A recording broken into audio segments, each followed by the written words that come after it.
Éxodo capítulo 32. Éxodo capítulo 32.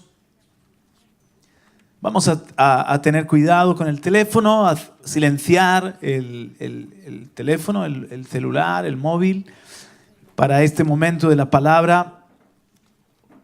Y si quieres tomar nota, el título de esta noche, el título sería este: se consagraron a sí mismos. Se consagraron a sí mismos. Éxodo capítulo 32 y versículo 29. Entonces Moisés dijo: hoy os habéis consagrado a Jehová, pues cada uno se ha consagrado en su hijo y en su hermano, para que él dé bendición hoy sobre vosotros. Palabras dirigidas a Leví. En la Nueva Versión Internacional lo dice así: entonces dijo Moisés: hoy han recibido ustedes plena autoridad de parte del Señor. Él los ha bendecido este día, pues se pusieron en contra de sus propios hijos y hermanos. En hebreo literalmente es: hoy os habéis ordenado a vosotros mismos para el Señor. Así que este es un día muy importante, hermano. Te felicito que has venido hasta aquí o que estás conectado con esta señal del cielo, porque hoy es un día en el que tú puedes consagrarte a ti mismo o a ti misma para el Señor. Hay un momento en el que los sacerdotes eran consagrados a Dios. Les ungían con aceite, les ponían unas ropas sacerdotales y les declaraban santos para el servicio del Señor. Pero en este día, Éxodo 32 y verso 29, la tribu de Leví se consagró a sí misma, se ordenó a sí misma para el Señor, y Dios habló una palabra de bendición sobre ellos muy especial. Algo hicieron que agradó sumamente al Señor. Os voy a compartir en esta noche 3 principios de consagración. ¿Quieres anotarlos? Y luego los vamos a desarrollar. El primero es: los que se consagran, Dios los consagra para sí. Los que se consagran a sí mismos, o los que se consagran, más sencillo, Dios los consagra para sí. Hay una iniciativa, por lo tanto, que puedes tomar. Vamos a poner luego ejemplos de que si tú tomas una decisión de consagrarte, Dios mismo te va a consagrar, te va a apartar para Él. 2, los que escogen a Dios, Dios los escoge a ellos. Otro principio de consagración. Los que escogen a Dios, Dios los escoge a ellos. Muy sencillo. Y tercero, el celo por Dios nos consagra para Dios. El celo por Dios, sería mejor dicho, el celo por Dios nos consagra para Dios. Esto que puede resultar teoría, es para mí muy importante. Yo mismo me consagró, Dios me llamó, pero también yo mismo me he consagrado para Dios. He entendido que ha habido momentos muy importantes en mi vida en los que he tomado una decisión que ha marcado mi destino. He escogido a Dios. O sea, quiero que imaginéis a los jóvenes de este siglo, de este tiempo, que están en un camino de perdición. Muchos van por ese camino. Y es un camino en el que se busca lógicamente todo lo que la carne pide, ¿no? Los placeres, experiencias fuertes, libertinaje disfrazado de libertad, el vivir en los deleites del mundo, del pecado, que como antes decíamos, todo eso pasa factura. Y ese camino es fácil de andar porque es el camino de la corriente de este mundo en el que muchos van. Y en el que yo, por ejemplo, iba. Y es dejarte llevar por lo que hace la mayoría. es dejarte llevar por lo que marca el sistema. El sistema está diseñado para que seas un esclavo. El sistema está diseñado para que seas un pecador, un consumista de pecado. Está todo en esa inercia o en esa dirección.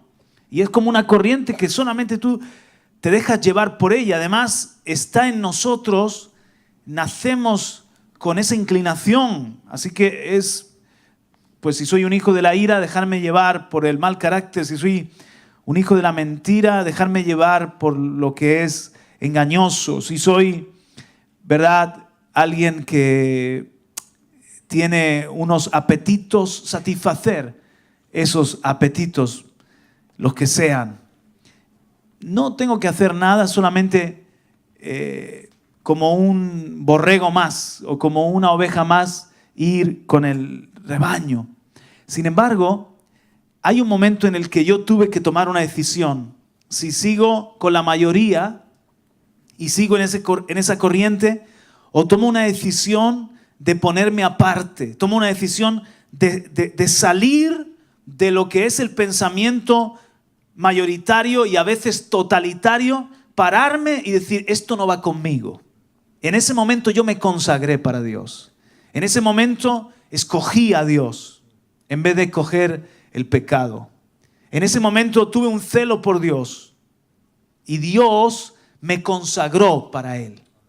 Alabo al Señor porque tomé esa decisión en mi vida y en diferentes momentos he tenido que pararme y a veces ser criticado, juzgado o hacer algo que iba en contra de lo que me apetecía o de lo que me convenía aparentemente o de lo que estaba bien visto, pero hubo un celo que me ardió dentro de mí y hubo una decisión de salir de esa manada, salir de esa mayoría y decir, no, me pongo del otro lado, me pongo del lado del Señor, le escojo a Él y prefiero su camino, aunque es un camino en otra dirección y son muchos menos los que van por ese camino.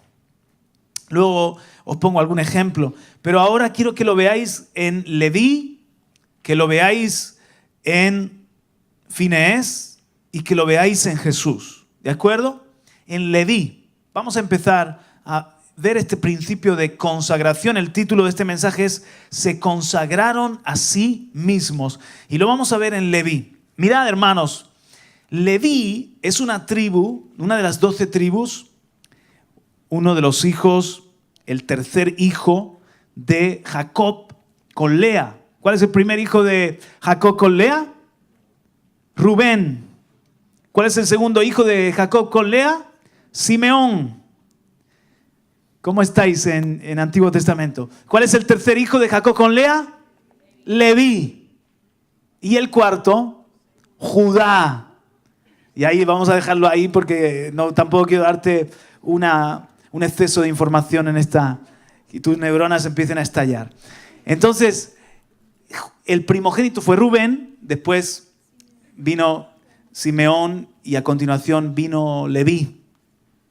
Ahora, de Leví nace una tribu grande, que es la tribu de los levitas. Todos conocemos a los levitas como una tribu que fue consagrada por Dios. La palabra consagrar es apartar algo para Dios, apartar del común y hacer algo santo. Algo santo, la palabra santo es apartado para Dios, apartado del pecado, apartado de lo común, apartado de lo que sería el pueblo para Dios. Los levitas, la tribu de Leví, fue consagrada o apartada, fue santificada para Dios.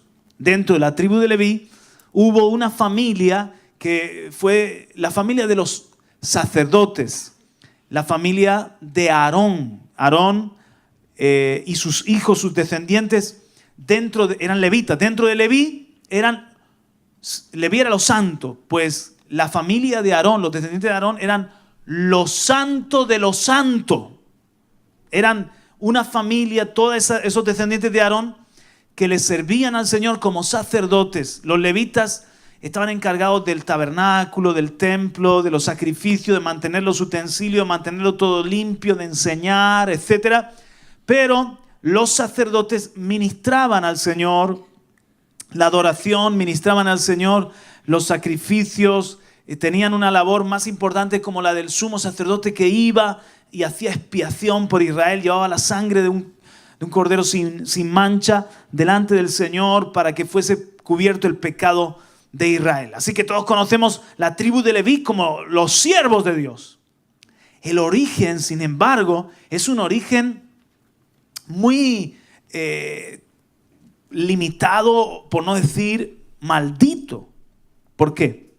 Eso se encuentra, estáis en Éxodo 32, ponéis una marca, ¿vale? Ponéis algo ahí que no se os vaya a la página de Éxodo 32 y me acompañáis a Génesis 49.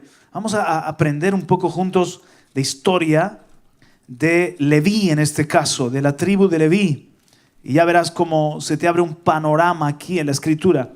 En Génesis capítulo 49, el mismo Jacob, o también llamado Israel, habla una palabra profética sobre cada uno de sus hijos. Y cuando llega el turno de Simeón y Leví, mirad lo que dice. Génesis 49 y versículo 5. Si no tienes tu Biblia, pues creo que lo podemos incluso proyectar, ¿verdad? Génesis 49, 5 dice, Simeón y Leví son hermanos. Está hablando su papá. Está hablando Jacob. Simeón y Leví son hermanos, armas de iniquidad. También se puede leer armas de violencia, sus armas. En su consejo no entre mi alma, ni mi espíritu se junte en su compañía, porque en su furor mataron hombres y en su temeridad desjarretaron toros. Maldito su furor que fue fiero y su ira que fue dura. Mira que esto es una maldición. Maldito su furor que fue fiero y su ira que fue dura. Yo los apartaré en Jacob. Es una palabra profética. Los apartaré en Jacob y los esparciré en Israel. Madre mía, qué despedida de ese padre. ¿Por qué habla así de duro sobre Simeón y Leví? ¿Os acordáis qué es lo que pasó? La deshonra de Dina en Siquem. Vuestro sí me hace ver que estáis puestísimos en el tema, ¿eh? ¿Os acordáis de la historia? Os lo cuento. Dina era una de las hijas de Jacob, por lo tanto hermana de Simeón y de Leví. Y ella fue deshonrada en Siquem. El príncipe de Siquem se encaprichó de ella y la tomó por la fuerza. O dicho de otra forma, la violó. Entonces, eso que fue una afrenta tan grande, hizo que los hijos de Jacob se quisieran vengar, Simeón y Leví. ¿Cómo hacerlo si eran minoría y además no eran guerreros? ¿Cómo hacerlo si Siquem era un pueblo bien establecido que tenía muchos más hombres? Ellos tramaron un plan y ahí es donde entra el consejo. Dice Jacob que no tuvo nada que ver con ese plan. Mi alma no entrará en su consejo. Simeón y Leví se ponen de acuerdo. Vamos a engañarles de esta forma. Fueron al papá del príncipe de Siquem, el que se había encaprichado de Dina, y le dijeron, nosotros somos circuncidados, para que tu hijo tome a Dina, nuestra hermana, todo el pueblo tiene que ser también circuncidado. Ustedes tienen que circuncidarse y ahí ya nos podemos emparentar. El hijo entonces convence al padre, sí papá, por favor, circuncidémonos, ¿por qué no? Y yo puedo ya tomar a esta mujer como mía. Así que todos los hombres se circuncidan, pero cuando se circuncidaban los hombres pasaban un tiempo, lógicamente, de debilidad, de enfermedad, hasta que sanaba el corte. En el tercer día, dice, cuando era más fuerte el dolor, que ellos estaban impedidos, Simeón y Leví tomaron sus espadas, que eran armas defensivas, y las convirtieron en armas de violencia, en armas de iniquidad, dice aquí en la palabra profética. Y fueron por Siquem matando a todos los hombres que estaban con la fiebre y con el dolor y con los síntomas de la circuncisión. Y así, dice Jacob, que se hicieron odiosos los hijos de Israel para Siquem, porque más adelante el mismo Jacob tuvo temor de la venganza que podían tener los hombres cananeos, la venganza que podían tener, y Dios los tuvo que proteger. Como dice, no hagáis mal a mis profetas, no toquéis a mis ungidos. Dios tuvo que poner una protección, un temor alrededor de ellos para que no les hicieran daño. Así que pusieron en peligro Simeón y Leví, además de que fue una treta, digamos, de engaño, donde usaron algo tan santo como la circuncisión, traicionero, algo que no era necesario por una violación. Había otra forma de hacer justicia y no matar a todos los hombres. Por eso dice aquí en la profecía, dice, vamos a volverlo a leer en el 6, en su consejo no entre mi alma, ni mi espíritu se junte en su compañía, porque en su furor, miren qué iracundos, en su furor mataron hombres, y en su temeridad, fue un acto de temeridad, porque pusieron en peligro a toda la familia. En su temeridad desjarretaron toros. Maldito su furor, que fue fiero, y su ira, que fue dura. Cuánto llanto en Siquem por la tragedia del príncipe que deshonró a Dina. Entonces, la palabra que habla el mismo Jacob sobre ellos es una palabra de maldición. Los voy a dividir, los voy a separar, porque estos dos unidos, estos dos unidos son una bomba. Entonces voy a separarlos, divide y vencerás. Dice Dios, los voy a separar. A Simeón le dejó una parte muy pequeñita del territorio de Israel, y a Judá directamente lo esparció y no le dio territorio a Judá, perdón, no, a Leví. Perdonadme, Simeón y Leví. A Leví no le dio territorio, como ahora veremos, y a Simeón le dio una parte pequeñita. Así que es como que los hizo débiles, los esparció y los separó para que ese furor no se convirtiese el día de mañana en una violencia por parte de Israel, en un pueblo vengativo, en un pueblo sanguinario. Dios no quería que prosperara ese espíritu, así que lo paró. Es más, y con esto termino este repaso histórico de los orígenes de Leví. Fijaos, la primogenitura recaía sobre Rubén, pero Rubén deshonró el lecho de su padre. Subiendo al lecho de su padre, perdió la primogenitura. Luego recaía sobre Simeón y Leví, pero Simeón y Leví se hicieron indignos de la primogenitura, y la palabra que habló aquí Jacob sobre sus hijos fue de maldición. Y entonces la primogenitura a continuación vino ¿sobre quién? Sobre Judá. Y verdaderamente Judá, en Judá está el cetro. En Judá se ha mantenido la primogenitura de Israel, aunque José acabó siendo el primogénito en la historia, y después de José, Judá. Pero bueno, nos metemos aquí. Leví, ¿qué podemos esperar de Leví? Si el papá de la tribu tiene ese origen. Uno piensa en los levitas y piensa en sacerdotes, siervos, ungidos de Dios, porque fueron ungidos y consagrados para Dios. Pero el papá, Leví, en cuyos lomos estaba toda esa tribu santa, mirad qué perverso y qué iracundo, qué hombre, que el mismo Jacob lo maldice así. Entonces, hermanos, algo sucede con esta tribu que es un punto de inflexión, y se encuentra en el capítulo que hemos leído de Éxodo, y ahora vamos a volver donde te he pedido que pongas la marquita. Algo sucede aquí. Bueno, sabéis que Moisés, Aarón y Miriam son de la tribu de Leví. Ellos son de Leví, y Dios levanta en Leví a ese Moisés, un ungido, un caudillo. Pero hay aquí un momento que se encuentra en Éxodo. Hemos leído en el capítulo 32.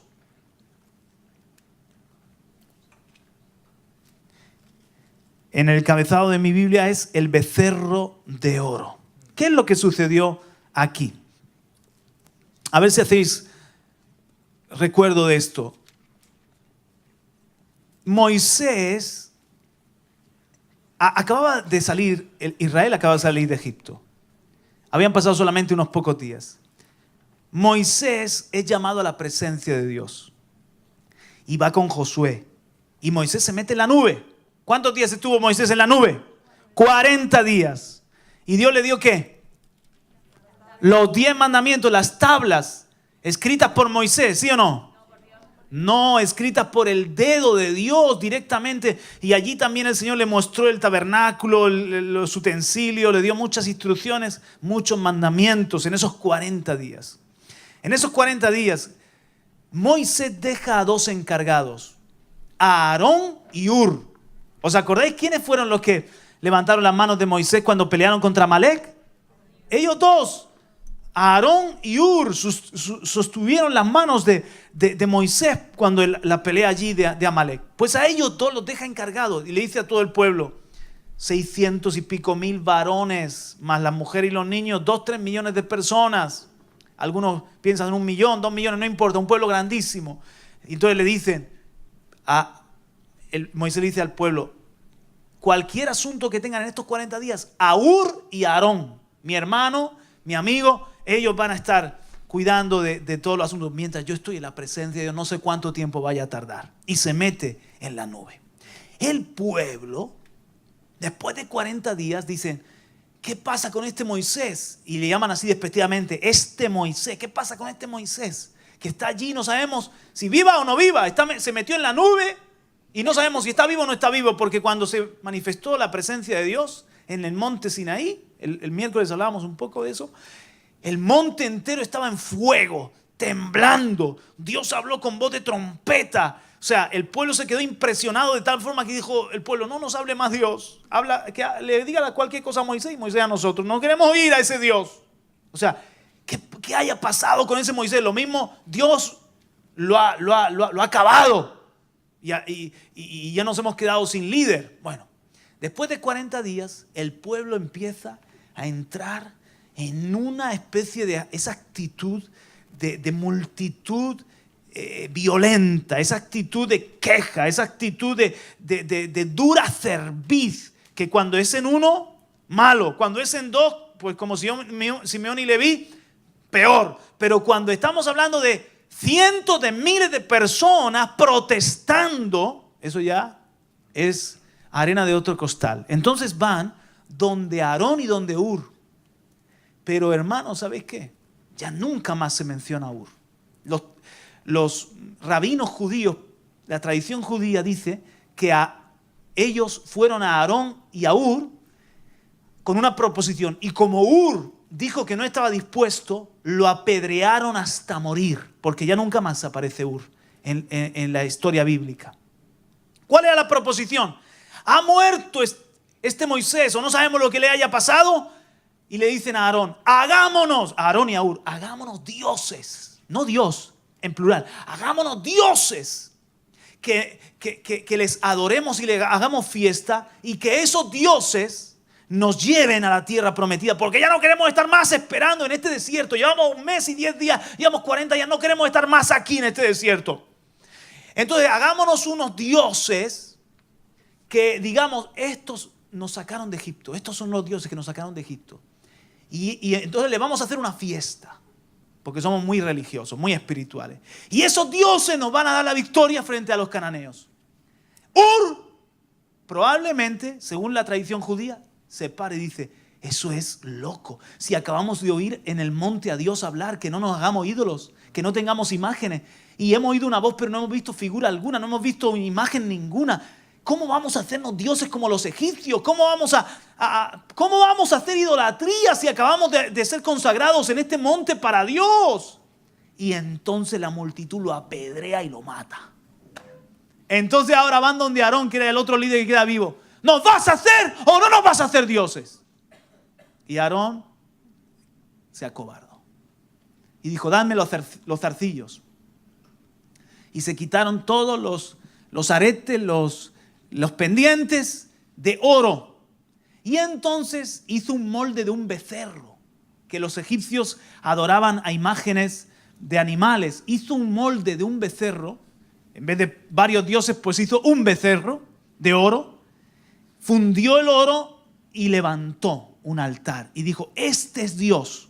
Aarón no quería decir que era un Dios diferente, pero como el pueblo le pedía una imagen como los egipcios, un ídolo, pues dijo, este es Jehová tu Dios, que te sacó de Egipto. Y el pueblo se levanta entonces a comer, a beber y a hacer fiesta. El apóstol Pablo, haciendo referencia a esto, dice que se levantó el pueblo a comer, a beber y a jugar como niños. La palabra griega que usa, paidos, viene de un niño, jugar como niño.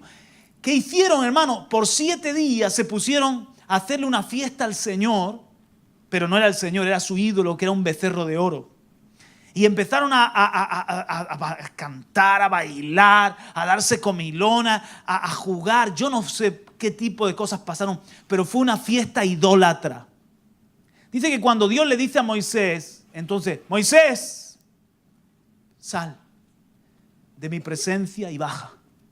Porque tu pueblo, mira cómo le habla a Dios, tu pueblo que sacaste de Egipto, muy pronto se han apartado de mí y se han hecho un ídolo.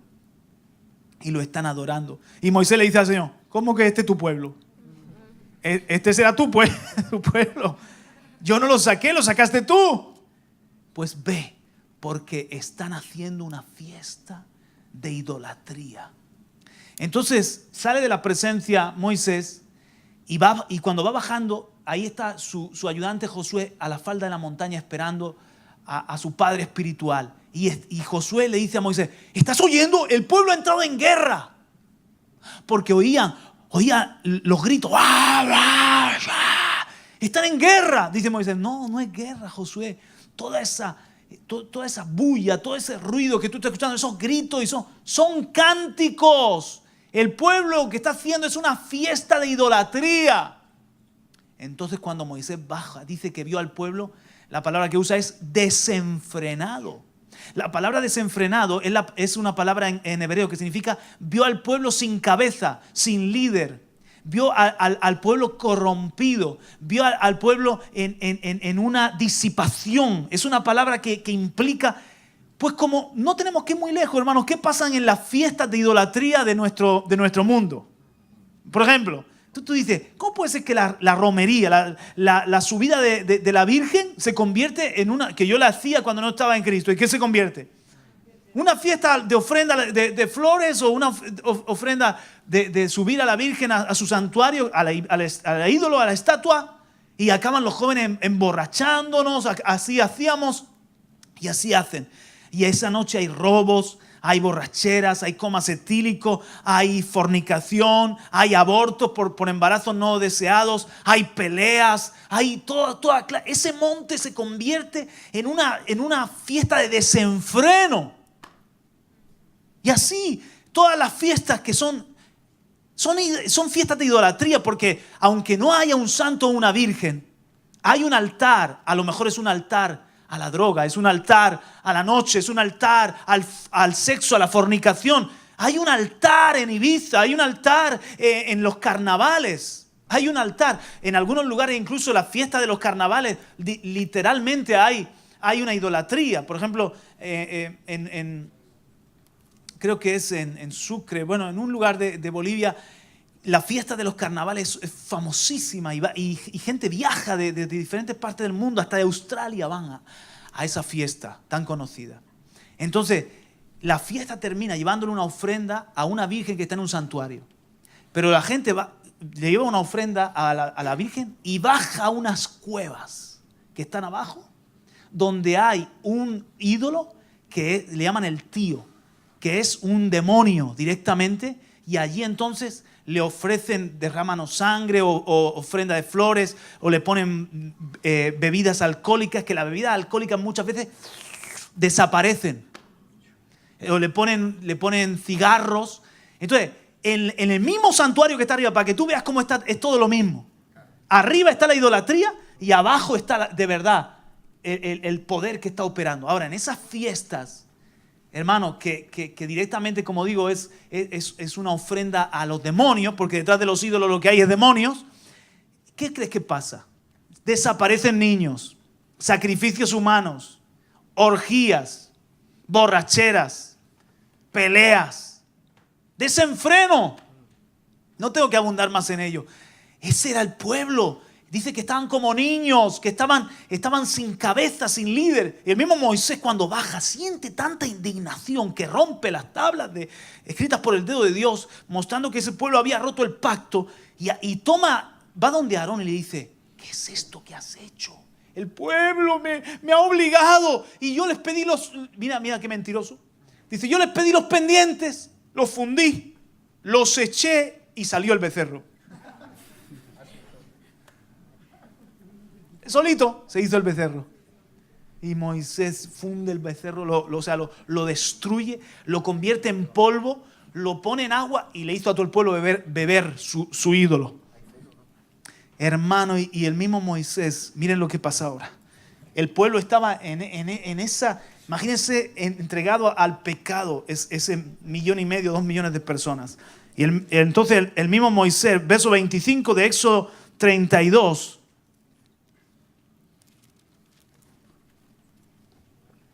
viendo Moisés que el pueblo estaba desenfrenado, porque Aarón lo había permitido, para vergüenza entre sus enemigos, se puso Moisés a la puerta del campamento y dijo, ¿quién está por Jehová? ¿Quién está por Jehová? Gritó porque, ¿quién está por Jehová? Júntese conmigo. Y se juntaron con él todos los hijos de Leví. ¿Quiénes se juntaron? Los hijos de Leví. ¿Por qué? No lo sé. Quizás porque Moisés era levita. Quizás porque era un pueblo que tenía ese gen impulsivo, tenía ese gen de luchadores, tenía ese asunto de no tener, no temer a la mayoría, a lo que hiciese el grupo grande. No lo sé por qué. O quizás los levitas no estaban de acuerdo con todo eso que estaba pasando allí. Pero dice que se le juntaron todos los hijos de Leví. Verso 27. Y él les dijo, así ha dicho Jehová, el Dios de Israel. Poned cada uno su espada sobre su muslo. Pasad y volved de puerta a puerta por el campamento. Y matad cada uno a su hermano y a su amigo y a su pariente. Y los hijos de Leví lo hicieron conforme al dicho de Moisés y cayeron del pueblo en aquel día como 3,000 hombres. Entonces Moisés dijo, hoy os habéis consagrado a Jehová, pues cada uno se ha consagrado en su hijo y en su hermano para que él dé bendición hoy sobre vosotros. Atención aquí, algunas cositas que tenemos que entender. Uno, solamente 3,000 estaban en fornicación o en idolatría o en borrachera y en todo lo que está pasando allí. No, esos 3,000 de alguna manera eran los incitadores, los líderes, eran los que estaban en más rebelión, en más desenfreno. 2, ¿todos los levitas se juntaron con Moisés? No, porque dice que los levitas en ese día no miraron ni a su hijo, ni a su hermano, ni a su padre, ni a nada, sino que ellos se pusieron con Moisés la espada en el muslo y fueron a acabar con el pecado, con lo que estaba sucediendo allí, con los que estaban de alguna manera en más perversión o provocando más la rebelión contra el Señor. Entonces, allí quizá habían levitas también, porque ellos dice que no vieron familia, ellos solamente vieron que eran los instrumentos de parar eso que estaba sucediendo allí. Entonces, esos levitas que fueron fieles, que se pusieron del lado del Señor, que se pusieron del lado de Moisés, dice Moisés, hoy os habéis consagrado al Señor. Literalmente hoy os habéis ordenado para el Señor. Ahora, seguimos con la historia. Mirad, ahora pasan un par de años. Ven conmigo a Números capítulo 1. Números capítulo 1. ¿Me estáis siguiendo bien?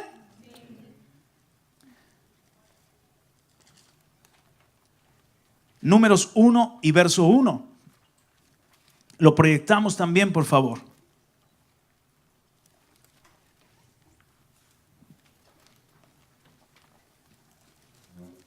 Si alguna vez digo en vez de Leví Judá o en vez de Leví Elí, tened en cuenta que son las 10:30 de la noche. Entonces, como dice nuestro pastor Radamés, si digo Lucas por Juan, no me lo tengáis en cuenta. Números 1:1. Habló Jehová a Moisés en el desierto de Sinaí, en el tabernáculo de reunión. Oh, atención. Ya hay tabernáculo. O sea, ya lo que Dios le mostró en 40 días, ya hay un tabernáculo construido. ¿Por qué? En el día primero del mes segundo, en el segundo año de su salida de la tierra de Egipto. O sea, si os dais cuenta, lo que estamos leyendo es después del incidente de Éxodo. O sea, es en el segundo año y lo que ha pasado en Éxodo, que hemos leído de ese becerro de oro, ha sido unos pocos meses después. Versículo 2. Tomad el censo de toda la congregación de los hijos de Israel, por sus familias, por las casas de sus padres, con la cuenta de los nombres, todos los varones por sus cabezas. ¿Ok? Vamos avanzando. Versículo 47. El censo da como número, mirad en el versículo 46. Fueron todos los contados, los hombres de 20 años para arriba. ¿Cuántos fueron? 603.550. Hicieron un censo. 603.550. ¿Sabéis una cosa? Cuando se hacía un censo en Israel, tenían que dar una moneda en rescate por cada vida. Es decir, si contaban a los hijos de Israel, iban contando medio ciclo del santuario, me parece que era así, era un ciclo, medio ciclo, por cada vida que contaban, ellos daban una ofrenda que les representaba. Era como decir, nos están contando, pero no somos nuestros, somos del Señor. Entonces, en este censo se levanta una ofrenda por cada vida. Pero cuando llega esos 600 y pico mil, cuando llega el versículo 47 a los levitas, mira, los levitas. Pero los levitas, según la tribu de sus padres, no fueron contados entre ellos. Porque habló Jehová a Moisés. ¿Quién habló? Jehová, diciendo, solamente no contará la tribu de Leví, ni tomarás la cuenta de ellos entre los hijos de Israel, sino que pondrás a los levitas en el tabernáculo del testimonio, y sobre todos sus utensilios, y sobre todas las cosas que les pertenecen. Ellos llevarán el tabernáculo y todos sus enseres, y ellos servirán en él, y acamparán alrededor del tabernáculo. Diga conmigo, se consagraron para Dios, y Dios los consagró para sí. En este momento, 2 años ya llevaban en el desierto. Cuando llega el momento del censo, que ya está construido el tabernáculo, en este momento Dios dice, Moisés, no me cuentes a Leví con el resto del pueblo porque los pongo aparte. Vamos a ver un poquito mejor. Capítulo 3 ahora y versículo 5. Capítulo 3 y versículo 5. Y Jehová habló a Moisés. ¿Quién habló a Moisés? Jehová diciendo, haz que se acerque la tribu de Leví y hazla estar delante del sacerdote Aarón para que le sirvan y desempeñen el encargo de él y el encargo de toda la congregación delante del tabernáculo de reunión para servir en el ministerio del tabernáculo. Y guarden todos los utensilios del tabernáculo de reunión y todo lo encargado a ellos por los hijos de Israel y ministren en el servicio del tabernáculo. Diga conmigo, siervos de Dios. Diga conmigo, ministros de Dios. Diga conmigo, ayuda de los sacerdotes. Verso 10. Y constituirás a Aarón y sus hijos para que ejerzan su sacerdocio, y el extraño que se acerque morirá. Habló además Jehová a Moisés diciendo, he aquí, yo he tomado a los levitas de entre los hijos de Israel en lugar de todos los primogénitos, los primeros nacidos entre los hijos de Israel. Serán pues míos los levitas. Aquí, ahora mira la lógica de Dios. Porque mío es todo primogénito. Desde el día en que yo hice morir a todos los primogénitos en la tierra de Egipto, santifiqué para mí a todos los primogénitos en Israel. Así de hombres como de animales, míos serán, yo Jehová. Jehová habló a Moisés en el desierto de Sinaí diciendo, cuenta los hijos de Leví según las casas de sus padres por su familia, contarás todos los varones de 1 mes arriba. O sea, aquí entran todos los niños, todos los hombres, todos los jóvenes. Y Moisés los contó conforme a la palabra de Jehová como le fue mandado. Ahora miren ustedes, hermanos. Versículo 39. Todos los contados de los levitas que Moisés y Aarón, conforme a la palabra de Jehová contaron por su familia, todos los varones de un mes arriba fueron 22,000. ¿Cuántos fueron? 22,000. Todos los levitas, los varones, 22,000. Verso 40. Y Jehová dijo a Moisés, ahora cuenta todos los primogénitos varones de los hijos de Israel de un mes arriba. Y cuéntalos por sus nombres. Y tomarás a los levitas para mí en lugar de todos los primogénitos de los hijos de Israel. Y los animales de los levitas en lugar de todos los primogénitos de los animales de los hijos de Israel, yo Jehová. 42. Contó Moisés cómo Jehová le mandó todos los primogénitos de los hijos de Israel.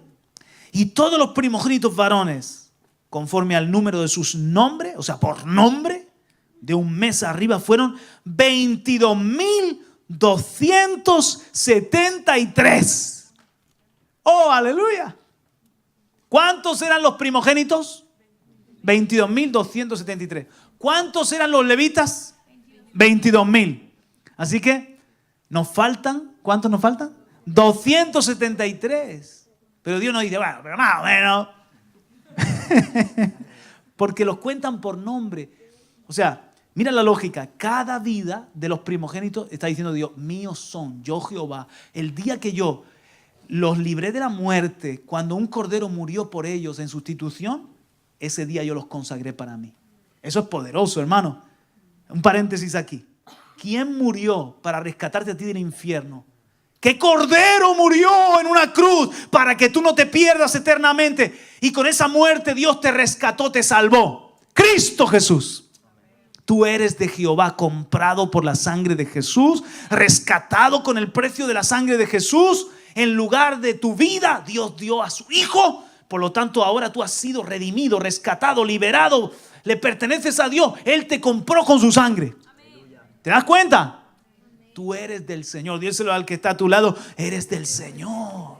Eres santo. Dile, eres un primogénito. Nelio, somos la congregación de los primogénitos. Todos somos primogénitos. Cristo el primogénito murió por ti, por mí. Aleluya. Cierro paréntesis. Entonces, ahora tenemos un problema aquí.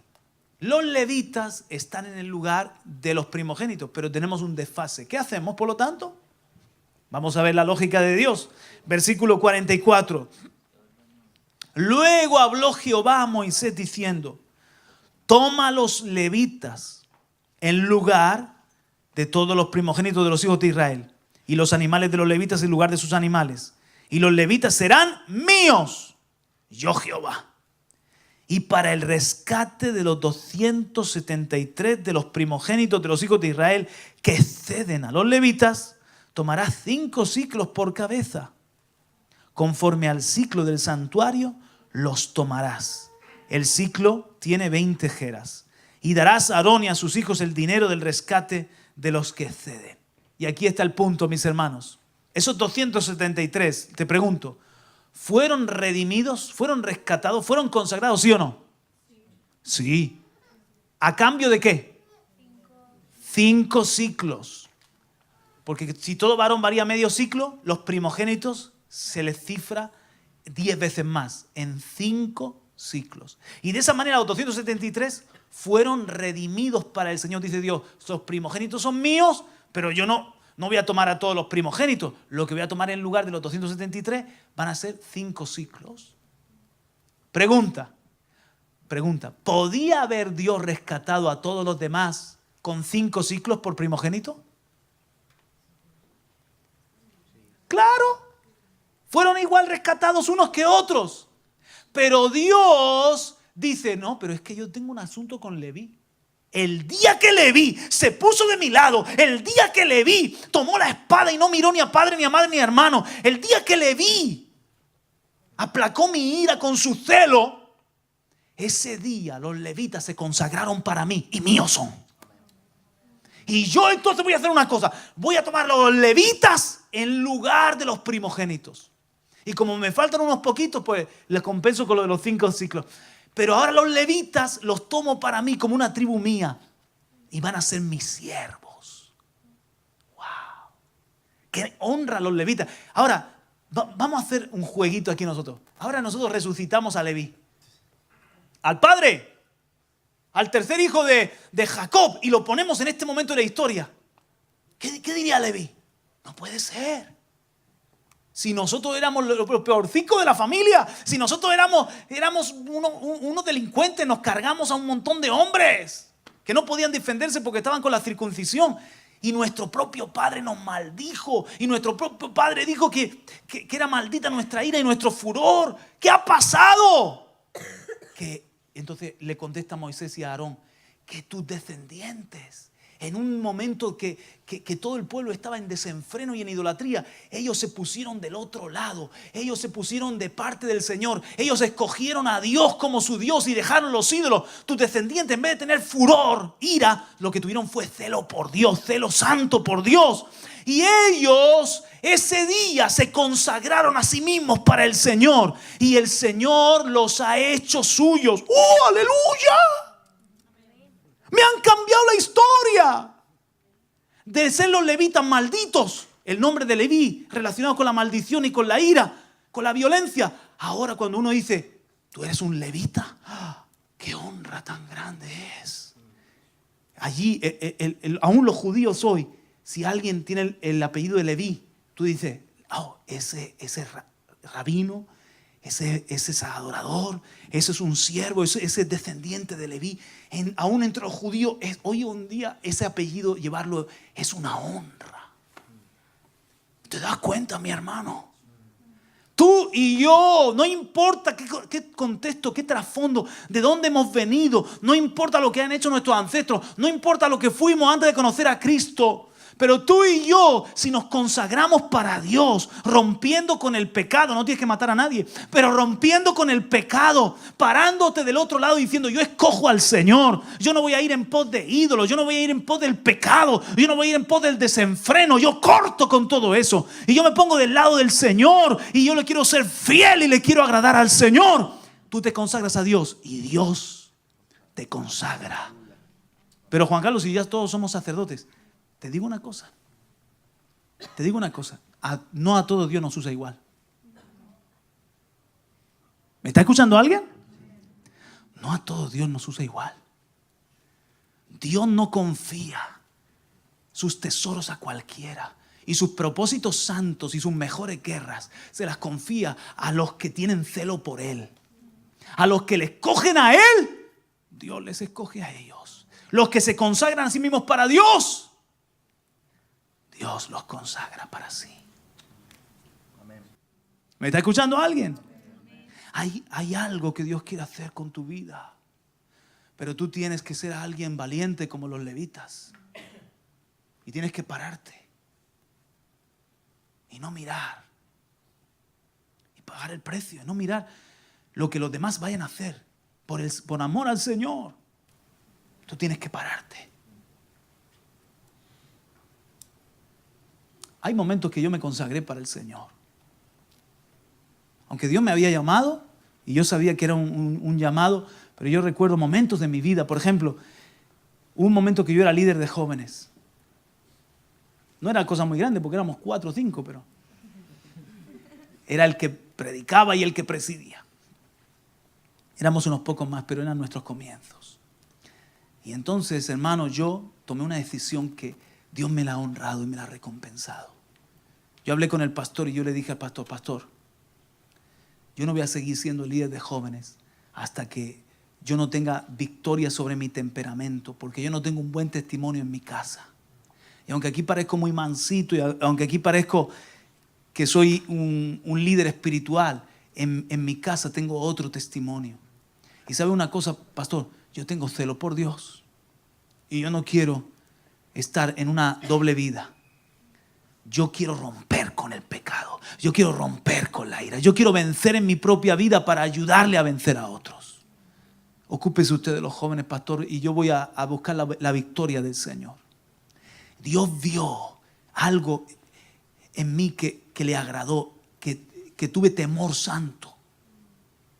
Que tuve temor santo, que yo no iba a estar conviviendo con el pecado como si tal cosa y poniendo una cara bonita, cuando en verdad el testimonio con mis padres o con mis hermanos era otro, o en mi día a día yo no estaba verdaderamente viendo el gobierno del Espíritu Santo. Entonces el Señor vio que ese día yo me consagré para Él y me puse en guerra contra el pecado. ¿Y sabes una cosa? El Señor dijo, este va en serio conmigo. Este me está escogiendo a mí. Yo lo puedo escoger a Él. Este no está jugando con las cosas mías ni con el ministerio. Esta es la gente que yo necesito. Una decisión pequeña, por temor de Dios, que todos deberíamos de tomar, pero muchos no la toman. A muchos hay que andar diciéndole, oye Bonico, oye Bonica, pues déjate eso, déjate de estar tocando a los santos con las manos sucias. Déjate de dar una cara aquí cuando en verdad eres otra persona. Sé auténtico, sé genuino, sé íntegro con Dios, que Dios honra a los que le honran. ¿Me está escuchando alguien? Te tiene que caer el temor santo. Eso no quiere decir que Dios te descarta. A mí Dios no me descartó, todo lo contrario. Me consagré para Él y Él me consagró para sí. Dios dijo, así quiero que sigas.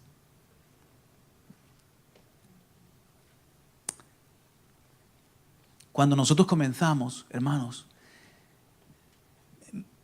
tú sabes que nuestro pastor fue bautizado con el Espíritu Santo y con un gozo y con una manifestación de risa y todo eso era un escándalo en el sistema denominacional donde estábamos. Y él era un hombre bien reconocido en una misión norteamericana, bien sustentado. Era una decisión complicada porque los misioneros le dijeron, tienes que negar lo que tú has recibido, tienes que negar las lenguas, tienes que negar eso que has experimentado si quieres seguir aquí. Y eso, hermano, era la seguridad de pagar su hipoteca. Era la seguridad de cuidar a sus hijas. Y nuestro pastor tenía una iglesia, un local, toda su vida resuelta. Solamente tenía que decir, hermano, fue algo emocional, voy a revisar lo que estoy viviendo.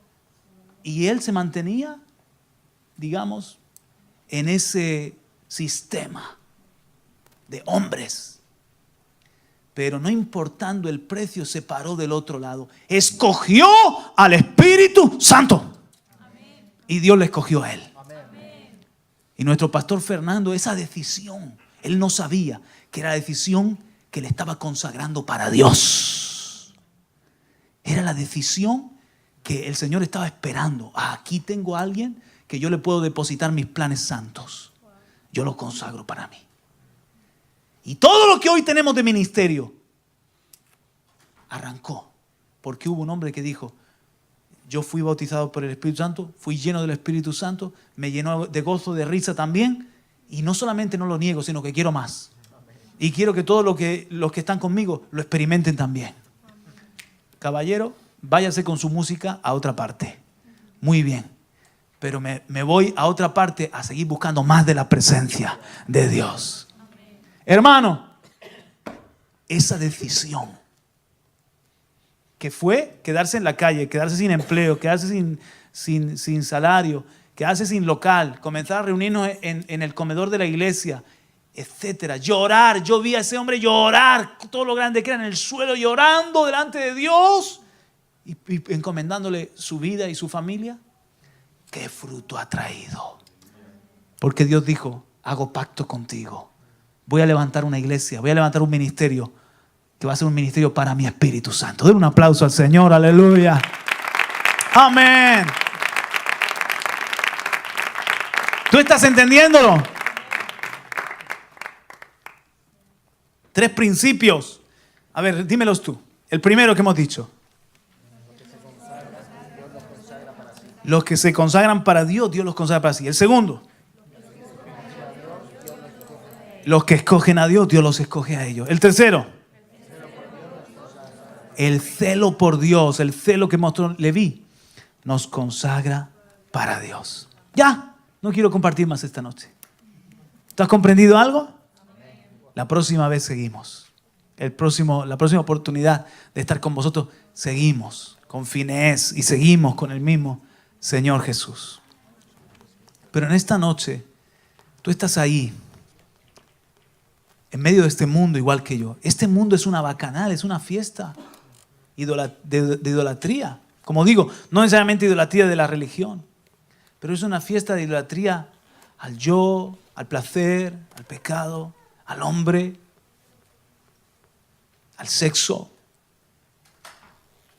a las metas del hombre.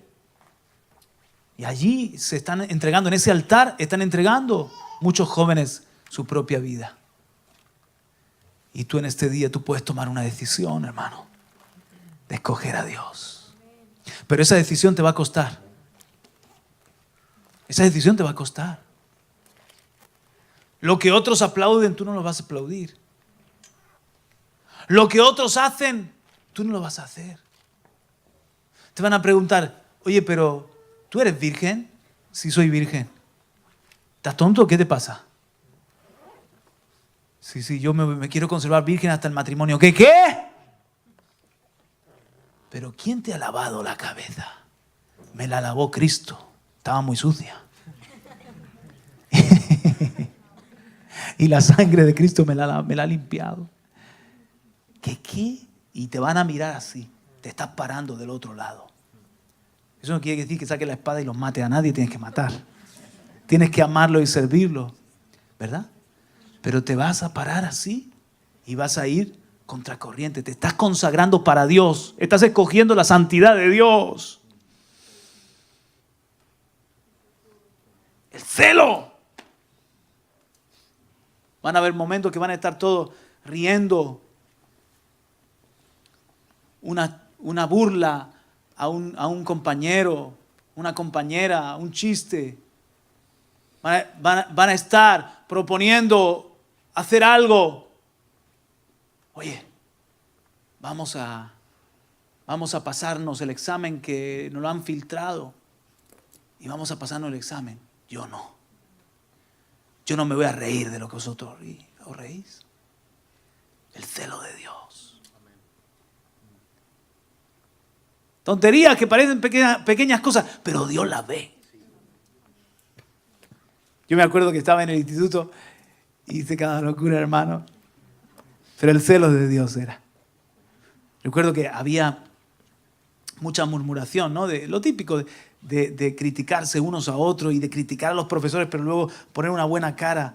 Y entonces un día me fui a la pizarra y escribí allí: háblame de ti, de mí y de lo bueno de los demás. Y les dije a todos: si queréis decirme algo a mí, que sea lo bueno de los demás, o háblame de ti, de mí. Pero yo no quiero entrar en que me critique a nadie ni me critique a los profesores. ¿Sabes cómo me miraban? Como marciano. Pero ¿sabes una cosa? Mi testimonio no era un testimonio de que hoy soy una cosa, mañana otro, una cosa aquí, otra cosa aquí. Ese testimonio, por lo menos, dijeron, bueno, este está loco perdido, pero él es consecuente con lo que él quiere vivir. Y por lo menos me respetaba. Y me paraba con los profesores, estaban hablando de la evolución y estaban hablando de todo eso, en filosofía, y me paraba. Dios sí existe, profesor. Él me ha cambiado la vida a mí. Y ahí entramos en una disputa. Y entonces, una profesora que era majísima de filosofía, ella me propuso y me dijo, vamos a hacer una cosa. Tráete a tu pastor y vamos a tener aquí una discusión acerca de si Dios existe o no existe. Claro que sí. Y le metí a Fernando en unos problemas. Vente a mi instituto. En otra ocasión era mi profesor de literatura que estaba en paranoia con el libro del Buen Amor. Yo creo que había hecho su tesis del libro del Buen Amor y ni nos dio mucho del Quijote ni de otros grandes títulos de la literatura española. Era por ahí. Y entonces yo le dije, profesor, mi pastor puede hablarnos acerca de cómo la Biblia ha influenciado en toda la literatura, tanto anglosajona como española. Si usted está dispuesto, él puede venir y dar una charla. Y él me miró así. Está bien. Dile que venga.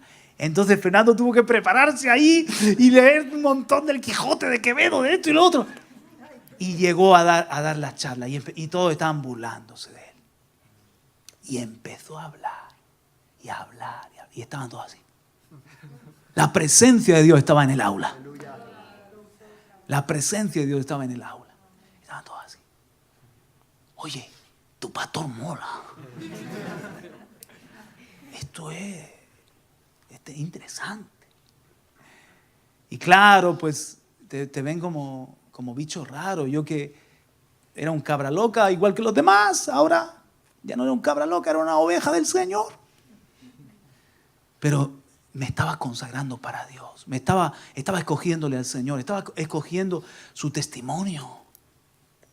Y Dios entonces, eso le agrada y comienza a respaldarte. Y comienza a soltarte sus propósitos. Que no te importe lo que digan. Sé valiente.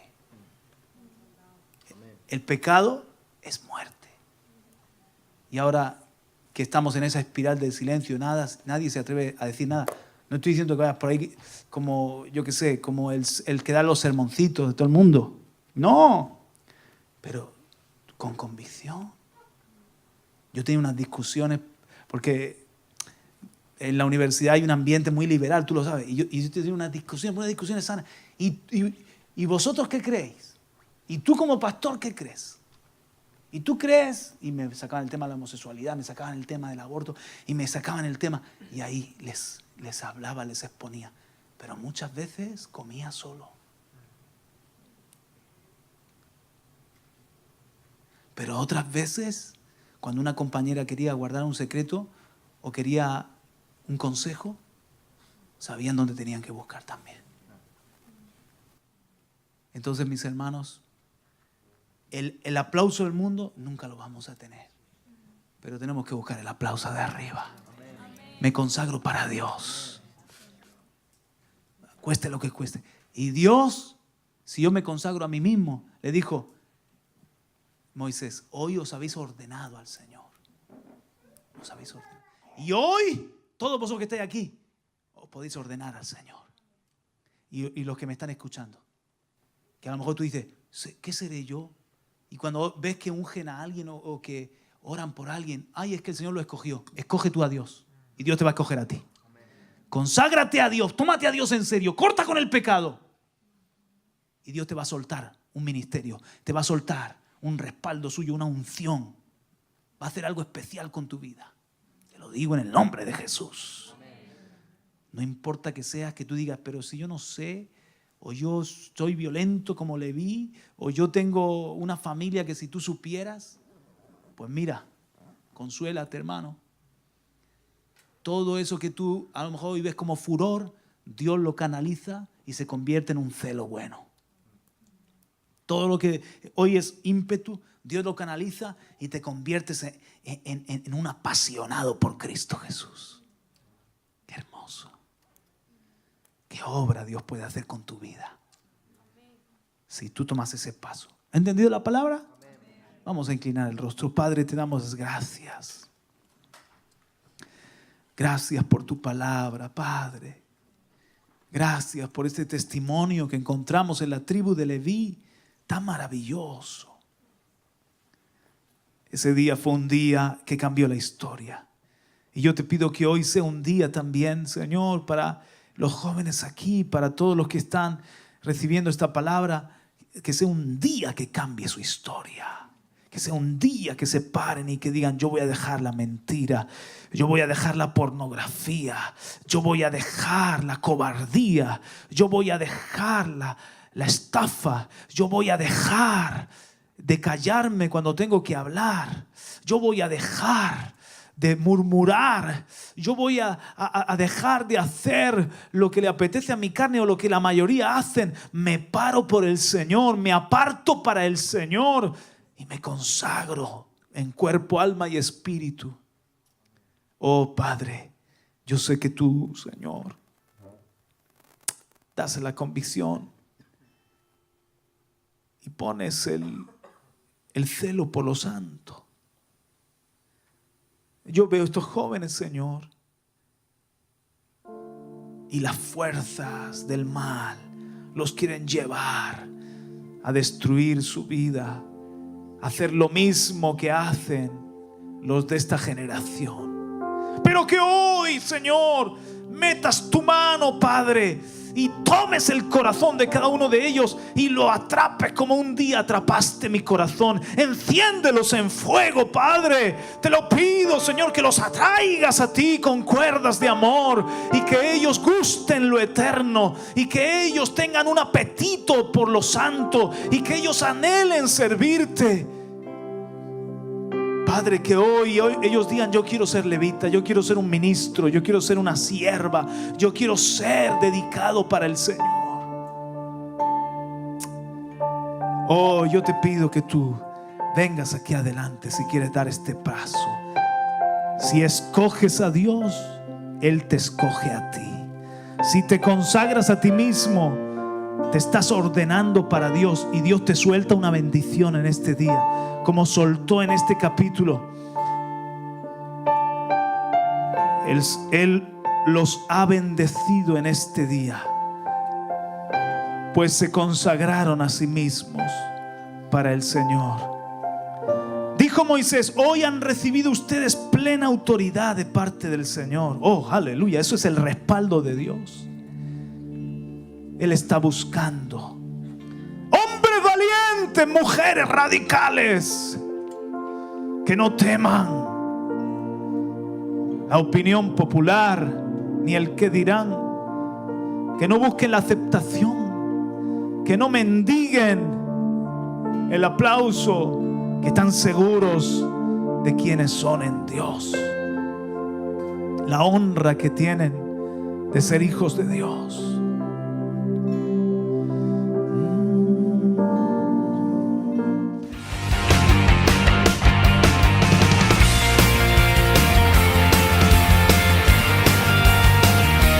A los pies del Dios de amor.